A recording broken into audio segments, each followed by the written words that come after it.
Hej sammen, velkommen til den her bare lige hurtig shorts video. Vi skal smage den her moster, der har lige været i Japan. Og så har hun købt en masse slik med hjem til mig. Det er bare en af tingene. Men jeg tænker lige at lave det i en shorts, og så kan I få en stor video på en anden dag. Men jeg har ikke lige tid til at lave den, for jeg skal noget lige om lidt. Men ja, vi skal smage dem her. Jeg ved ikke helt, hvad de hedder. Nå, lad os prøve det. De kommer fra Japan i hvert fald. Ja, japansk slik. Jeg har lidt travlt, så det er derfor, jeg er lidt stresset. Jeg skal lige åbne dem. Der. Og skriv lige ned i kommentarerne, hvis jeg kan finde noget til, om I også har smagt dem her. Okay. Jeg har beviser på, at de kommer fra Japan. Japansk. Du må også have lige været Japan. Og det er sådan, at de ser ud. Ligner meget på ligesom dem på forbilledet. Det skulle være jordbær. Nå. 1, 2, 3.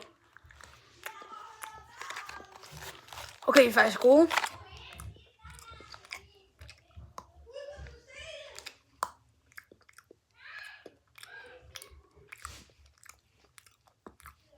Det kan godt være jordbæren lidt, men mangler måske lidt, men ja, gør det. Undskyld, at jeg har virkelig travlt, men jeg skal bare lige lave en video.